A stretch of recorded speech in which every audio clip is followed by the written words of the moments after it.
Welcome to the channel, guys. Okay, in today's video we are going to teach you that you can't just remove an old light fixture and pop in a ceiling fan. The plastic electrical box in your ceiling is not designed for a ceiling fan. I'll teach you how to install the right one. I'll teach you how to do the sheetrock patch. We'll finish it smooth and we will texture to match your existing texture, and then you can put in your new ceiling fan. I'm going to teach you all of that in today's video. Hit the like button. Let's get started. What's up, guys? Okay, we're about to switch out this old light fixture for a ceiling fan. And it's not just as easy as, toss this out and put up the ceiling fan. You have to have a different type of light box up here. You can't just use a plastic light box that you hook any old light fixture to it. You can't use that for a ceiling fan. A ceiling fan is much heavier. There's so much movement from the fan going around. You need a stronger, heavy duty light box for a ceiling fan. So this is something I've seen quite a bit where people will just switch it out. And you can't do that because, the light box for a regular light fixture is just not strong enough and it's not going to last. So let's do this. We're going to take this light fixture down and see what we got. And then we're going to hook up the right box, and I'm going to show you that, and I'm going to show you how to do this right. Okay, here you go. So yes, it is just a basic plastic light box. So we are going to go ahead and just rip it out. And we're gonna have to cut out some drywall anyway to install the new bracket, because the new bracket that you're gonna use is this style of bracket right here. And as you can see, each end, so here's your middle light box, and then this end connects to the stud, this end connects to the stud on the other side. Screwed on both sides to both studs, so it's super strong. And I'll show you more in a minute. Okay, here it is out of the box. Okay, now check this out. So as you look at this, you're looking at this, you'll see that little flange there on the end. Turn it sideways. This goes up into the ceiling, okay? That's gonna go to the bottom of the stud. The side of this is gonna go up against the side of the stud. Screw it in. Now it'll go to the other stud, okay? So as you're looking, your ceiling, boom. So we're gonna cut out the drywall. That'll connect to the stud on that side. The other side will connect to the stud on the other side. Screw them both down tight and strong. Your light box will attach to that. So here's your light box here. It's gonna attach to that middle section. You can slide back and forth so you can have it exactly where you want. So yes, we gotta cut out some drywall to expose the studs. Yes, that's what you have to do when you do a ceiling fan. If you want to do just a regular light fixture, then you don't. You can just attach it to that and you're good to go. But if you want a ceiling fan, you're gonna have to cut out some drywall. Okay, so I'm ready to pull this out. So just cut your drywall out, and then it'll make it a lot easier to pull that box out and not damage the wires. Okay, here we are. We removed the light box. You have to untwist all the wire nuts from the wires and separate them so they're all individual wires, not twisted together, and then pull the old light box out. Okay, so now we have our individual wires. Okay, and then we put in our heavy duty bracket for the ceiling fan. It's in, it's solid. Comes with 2 heavy duty screws. You screw in on each side, 2 on that side, 2 on this side. It's good to go. I'm also going to teach you how to do the drywall patch here, and we still have to put in the light box. That's just the bracket. We're going to put in the light box right now. But when we're done with this, I'm going to teach you how to do the drywall patch. I am a journeyman drywall finisher, so I'm going to teach you how to do this right in a simple way where the patch will be a perfect fit. So stick with me. And also, before I forget, hit the like and subscribe if you want, and turn on the bell. Before you put this baby in, make sure to pop out those little holes there for your wires to come through. And then put it in, pull your wires through, and after that, you're gonna pop in this bushing, okay? This slides over the wire, and then it will go into the box and pop into that hole to hold your wires in place. And you can buy more of these if you need. I'm gonna need another one. If you only had 1 wire or 2, one of these would work because you could do 2 in 1, but when you start doing 3, that's a bit much. It's gonna be a real tight fit. I can do freaking pull-ups on this thing now. The light box is in. You can see those 2 screws inside there that hold the box to that metal bracket, and you want to tighten those up tight, because once you do, it locks it in place so it's super strong. It won't slide back and forth at all. It'll lock it in place. It'll be really strong, super solid. That's what you want for a ceiling fan. Okay, as you can see, I poked out the holes for the wires. I did before you put that up, okay? You want to do that before you install this thing. Okay, here we are. All the wires are pulled through and we are done basically. Gonna wire nut those wires off, so no exposed ends of wires for now. Like I said, this little bushing here comes with only one, but you can stop by the hardware store and get a small pack of these, like a 12 pack or a little 6 pack for a couple bucks. And it just slides over the wire, and you follow it all the way up. And then hang on. And then as you slide it up the wire like this, just pops into the hole and pops into place and holds your wires in place so they're not loose like that. Okay, we are gonna call this project officially done, except for the drywall patch, which I'm gonna teach you to do here, so stay with me. But yeah, 80 to 90% of the time, as long as your light switch is off, you're safe, nothing to worry about. Here, you have, most of the time, like I said, 80, 90% of the time also, just take all the white wires, put them together, put a wire nut holding them all together, take all the black wires, okay, put all the black wires together, one wire nut holding them all together. We get a single red wire, okay? So pretty much most of the time, almost, like I just said, 80, 90% of the time, it's, white to white, connect the black to the black, and connect the ground to the ground, and that's all you do, so it's simple. Once in a while, you'll see like a red wire coming in, or you'll see maybe a white wire connected to a black wire, and you're like, what the hell? Sometimes some people do some weird stuff. Sometimes they get a 3-way switch going, which is kind of changes things. But like I said, most of the time, that's all you have to do. Simple. Okay, now let's patch it. So when you're doing a remodel, you're gonna end up with some of these big gnarly holes in your drywall. And some people, if you're not a drywall finisher, you might be a little intimidated, like, what am I gonna do with all these giant holes? I'm gonna teach you how to patch it right now in a simple way, and the patch will be basically a perfect fit. It's not hard. Once I show you this, you'll see.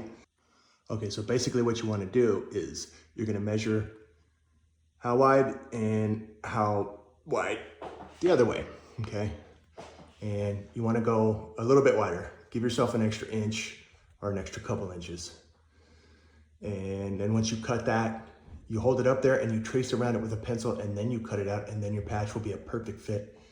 So you wanna go, when I cut this out, I ran my knife right along with the stud there, because I knew that we're gonna need to do that for when we put the patch in. Same thing on this side, I got a little gap there on accident, my mistake. It's okay though, it's gonna be fine.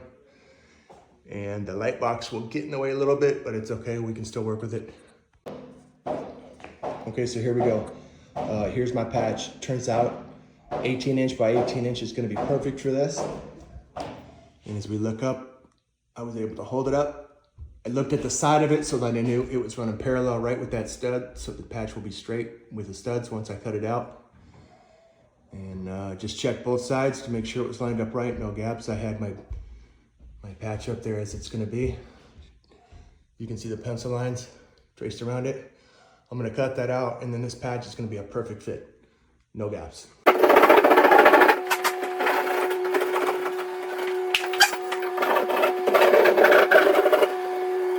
Okay, nice perfect square, the exact shape of my patch. Now we have that light box to deal with to cut that out. So most of you are not gonna use a roto zip. Probably wouldn't want it even if you tried. So let's do this the easy way. Gonna measure it from left to right. As you can see, right about 7.5 inches. You're gonna make a mark on your patch. Come over at right about 11 3/8 inches. Make a mark there. Come this way, do the same thing. Then you'll have a square, okay? Then just draw a circle freehand cut it out with your sheetrock knife and put it up. The circle doesn't have to be perfect. You can draw a circle freehand that's good enough. And it doesn't have to be totally perfect, because if it's a little lopsided or a little less than perfect, I mean, when you put up your light fixture, your ceiling fan, it's gonna totally cover that. It's fine. Okay, here we go, patches in. So like I said, for your light box, measure it. Make a little mark on your patch where, okay, just on the right side of that box, and then just on the left side of that box, whatever your measurement is, whatever you measure, make that mark on your sheetrock. Then measure left to right again, looking at it from this way, right? Left to right. Just on the right side of the box, make a mark on your patch. Just on the left side, mark the patch. You'll have a perfect square. Then you can draw a circle freehand, cut it out with your sheetrock saw. Circle won't be 100% perfect, but it's fine. On this one, I did actually use my rotozip because I have one and I know how to use it. I don't use it every single day, so I did make a little gap there, but that's no big deal. That's gonna be fine, it'll cover. We did have a little nail sticking out of the stud that I didn't catch, made a little hole, but that's no big deal, easy fix. Okay, now we're gonna tape it. I'm gonna show you how to tape this thing. Okay, we're gonna pre-fill, tape it, do a first coat and a second coat, and fully finish it. Okay, so now that our patch is done, we're gonna have to do a pre-fill. Anytime you have a patch like this in the middle of your wall, where you had to kind of make a big hole in the wall and then patch it like this, it's never gonna be perfect. You're never gonna be ready to just tape it and put a coat of mud on it. You're gonna need to pre-fill it. If you take a closer look, even though the joints are pretty good, little gap there, it's not totally flush, and still pretty rough joints, and the tape is not gonna lay down flat. You can't just tape it and do a coat. You kinda need to pre-fill it so that all those joints are relatively flat. That way when you tape it and put your first coat on, it will come out nice. So I'm gonna do that now.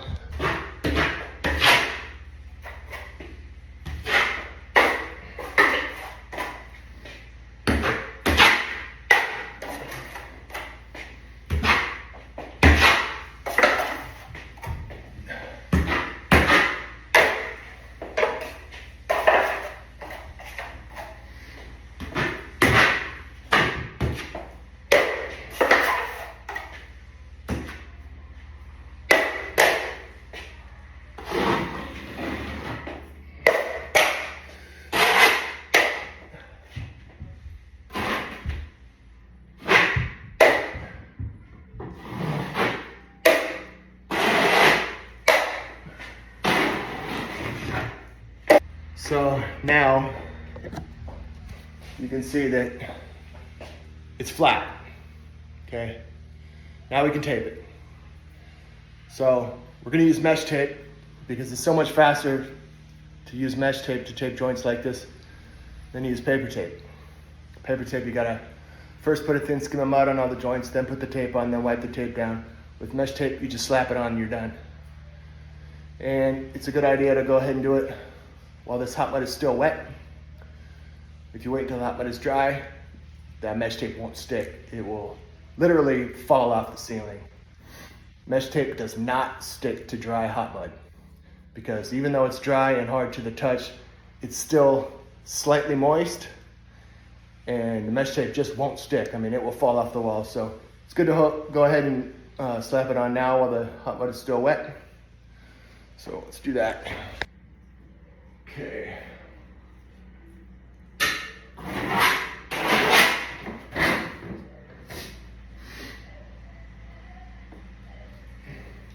For those of you who are really new to drywall finishing, doing patches like this, you haven't done much taping before, I recommend that you don't use hot mud. Okay? Hot mud is dangerous. Hot mud does not shrink when it dries. It actually expands a tiny bit when it dries. So if you don't do it right, you can end up with a spot on your wall where it's bulging. And then when the light shines on it, you have a bulging spot on your wall, and then you're screwed because you can't sand hot mud smooth. Once hot mud sets up and dries, it's rock hard. So you really need to know what you're doing if you're gonna use hot mud. If you're not experienced, I just recommend just use all-purpose light. Not all-purpose, all-purpose light, Beadex. They have it at every Lowe's and Home Depot. It's good stuff. You can use it for everything. You can pre-fill first coat, second coat. You can put your tape and corners on. You can use it for everything. Has just enough glue in it that it's going to stick your tape and corners on. It's going to be strong, but it's pretty easy to sand smooth too. So it's the best.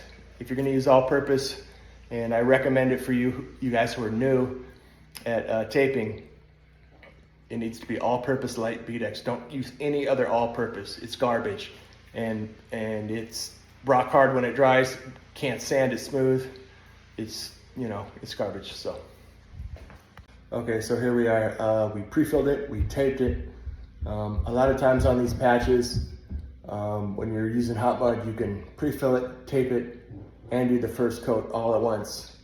And then after that, all you have to do is one more coat, and then you can sand it and finish it up. So kind of saves time. But if you have a patch or a butt joint or whatever that's kind of nasty, and you need to pre-fill it, so you're making it flat, making it halfway decent so it's ready for tape. Sometimes, like on this one, you can't just tape it and put another coat of mud on it because there's just too much mud. And because there's a big gap, or part of that patch is recessed into the wall, so you have like an 1/8 of an inch that needs to be pre-filled, or it's just uneven. If you pre-fill and put the tape on, and then you put a coat of mud on, once you put that coat of mud on, you mess up that pre-fill that you did. It starts to just become uneven, and you'll see a wave there or whatever. And so really, the only time you want to pre-fill tape and do a coat of mud all in one shot is if the patch or the joint, whatever it is nice and flush with the existing wall. No big gaps, nothing nasty, then you can. But when you have to pre-fill it to make it flat because it's pretty bad, then you need that pre-fill to set up before you put the first coat of mud on it. Otherwise, it's just probably going to be messed up. So anyway, this pre-fill is set up, taped. Let's put a coat of mud on it now.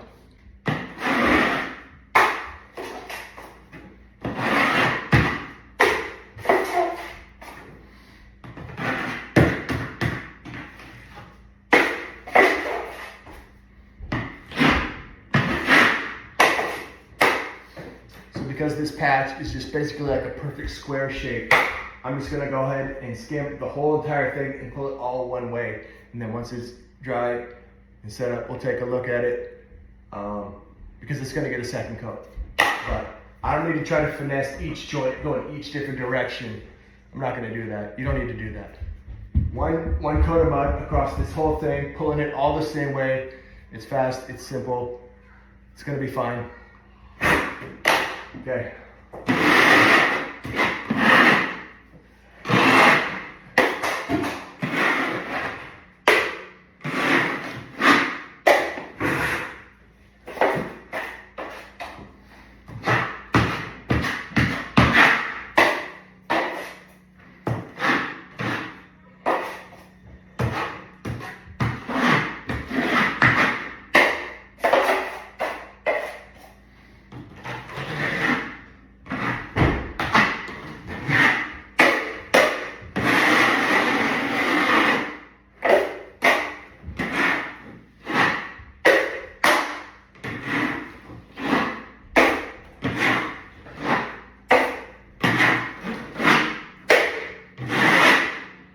Okay, I propped the light up a little bit so we can see it a little bit better. Now that the first coat is done, hopefully this shows up okay on camera. If you can vaguely see the tape or that patch showing through on the first coat, that's okay. Like I can vaguely see the mesh tape showing through. It's not blazing through. It's not like I can totally see the joint bulging through or the tape totally just like, exposed, but I can just vaguely see the tape and see the joint from this patch. That's good. That's actually good on the first coat because that lets you know you didn't leave too much mud on the wall, just what you need. So it's flat. You leave too much mud on the wall, it's gonna be bulging when the light shines on it. This lets me know that it's flat and I only left just as much mud as I need and not more. Now, when I do my second coat, skim coat, you definitely don't want to see any of the tape or that patch bulging through at all. You want to leave just a thin skim over that whole thing. You do not want to see that tape showing or that patch showing at all. Then after that, you sand it smooth and you're good. Okay, here we are, day 2. The first coat is dry, and the other thing you need to consider is do you have daylight shooting into the room? And we do. It's not a lot, but it's enough. We have a deck right outside this window, kind of blocking all the direct sunlight. But in the middle of the afternoon on a sunny day, still have a decent amount of daylight coming in. And when it's on the ceiling, you can kind of see everything.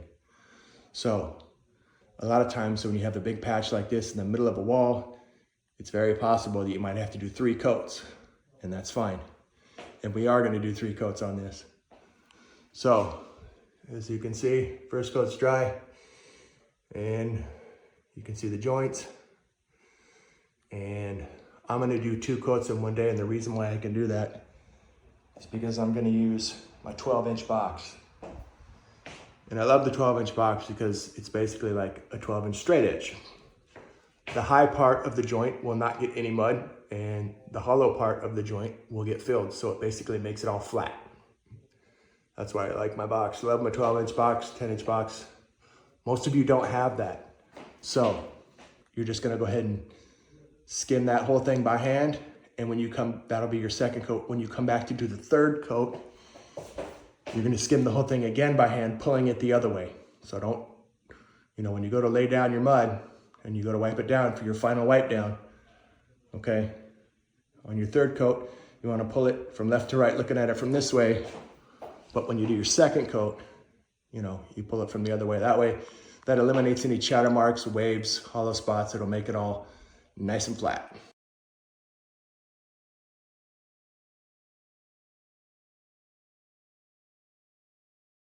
I just boxed it. Now, take a look. Like I said, the high spot got no mud, but then the left side of that joint, you can see, is full of mud. So basically this area is nice and flat. Still not perfect, but at least it's flat. So now when I come back to do the third coat, which will be out by hand, skim the whole area, and it will come out nice. We got some big gnarly fat edges from the box work. We're gonna fix those right now. Okay, so the box does leave some fat edges. So we're just come through after we do that. Swipe off those fat edges. If it's just a little bit of an edge, no big deal. Okay. Careful just to cut off those fat edges. You don't want to take, you don't want to take too much mud off the wall. All right, that's good. Doesn't look perfect, but it's flat and it's decent to where the third coat of mud, it's gonna look nice. So I'm gonna let that set up for about 2 hours, and I'll skim the whole thing. It'll be ready to sand out. Okay, here we go. A couple hours later, but it's set up fine. It is ready. I'm gonna do the final coat, and just gonna put this down so you can watch. Sometimes the best way to learn is to just watch. And we got a light set up so we can see everything better, which we kind of need, especially when it's your final coat. I can tell by looking at this, that this joint right here is probably the ugliest part of the patch. So when I put my coat of mud on, I want my lap mark to be there, because that means I'm leaving a decent amount of mud there to cover that ugly spot. And when you sand it, it'll all be nice and smooth, it'll be ready, and that ugly spot won't bleed through.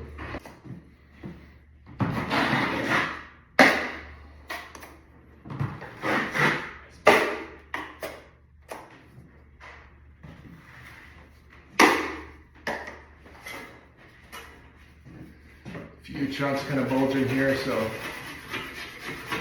it's great.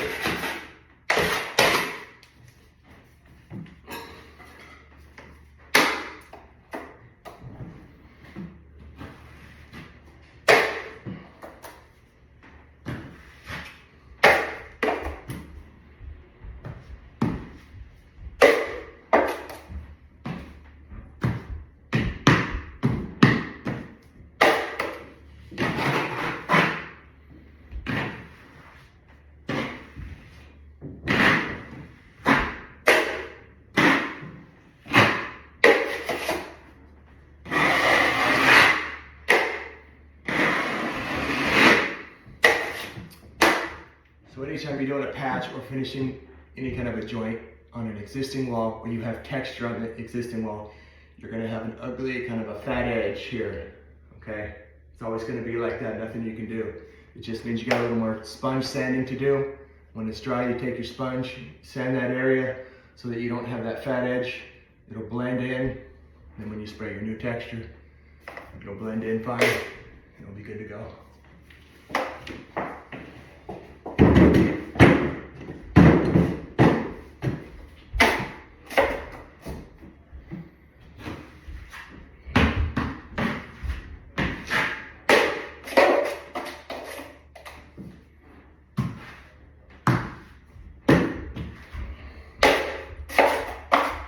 Also, before I forget, if this video is helping you, don't forget to subscribe. More videos coming. I got plenty of other videos on my YouTube channel. It might help you.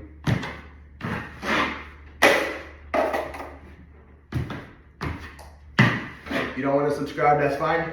You just hit the like button for me.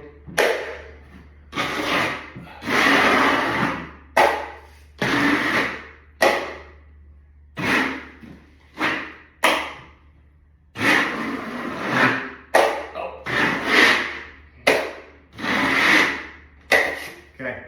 You don't really want to use a sanding sponge to sponge out that whole thing. You want to use a sanding pole, okay? Go over it good with your sanding pole, and that will flatten out the high spots and kind of make it flat.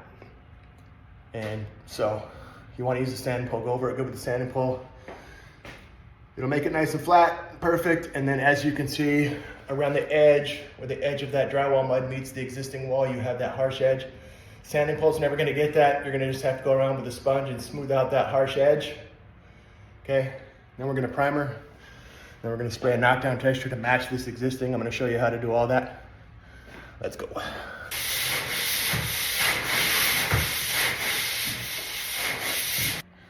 So basically, if we were doing a smooth wall finish, we would basically be done right now. So this drywall patch that you're learning, it applies to a smooth wall finish. If you're doing smooth wall, we're done. If you're doing light orange pill texture, we would finish sanding, slap a quick coat of primer, spray orange pill to match, and done right now.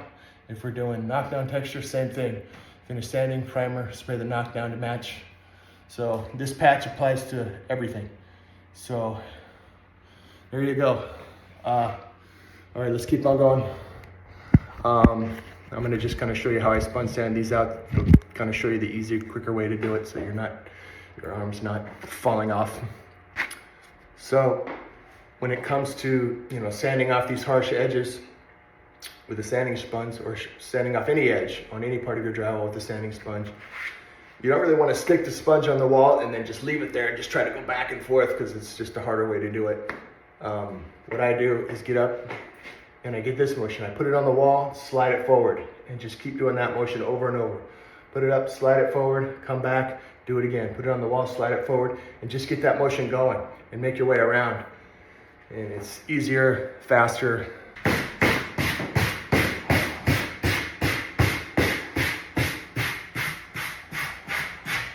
Ready for primer? Also, check this out. See that toolbox? It's ugly and it's dirty, but it's strong. It's made to take a beating.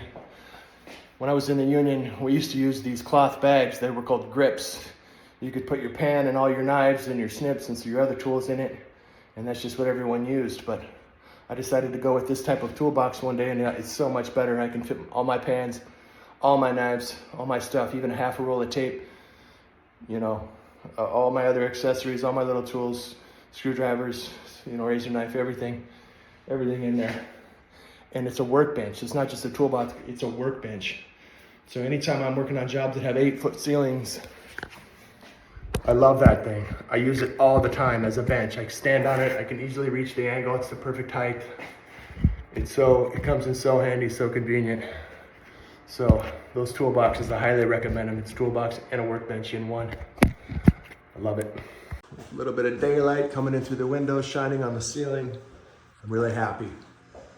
It's looking nice and perfectly smooth, perfectly flat.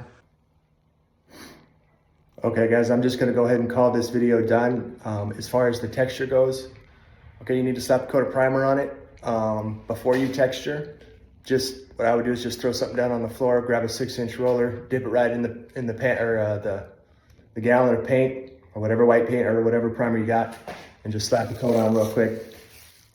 Wrap your roller in plastic. Make sure the plastic's making 100% contact to the roller, even on the ends everywhere, and then you could just, save it with your stuff, and it should last a long time. Even if you let it sit there for a couple months, it should still be fine. You can reuse it. I don't like going out to the hose and washing all my rollers and trying to do all that. They're really cheap, and that's just a really messy job, and it's kind of time consuming, and I would just much rather just wrap them in plastic and just, throw them in with my paint stuff or my masking stuff and save them and just reuse them later. Usually it's fine to do that, and it just saves so much time. As far as the texture goes, I have another video where we rent the Home Depot texture machine, and I show you how to use it inside and out, show you how to mix your mud properly, and I show you how to get a perfect, really light orange peel texture, which is what everyone wants. And so if you want to know more about texture, you can watch that video. As far as a heavy knockdown texture, everything's the same as what you're going to see in that video. The only difference is for a light orange peel, you're going to use the smallest tip they got. And for a big heavy knockdown texture like this, you're going to use the biggest tip they got. They come in 4 sizes, okay? So it's like small, medium, large, and extra large, okay? And then when you mix your mud, you're going to mix it like you're making extra thick pancakes for a knockdown texture. For a light orange peel texture, you're going to mix your mud like you're making extra thin pancakes, okay? Like really thin pancakes. And that's it. Paint it. All right, I hope this video helped you in some way. Hope it made your life easier. Check out some of my other videos. There might be something there that helps you. And we'll see you on the next one.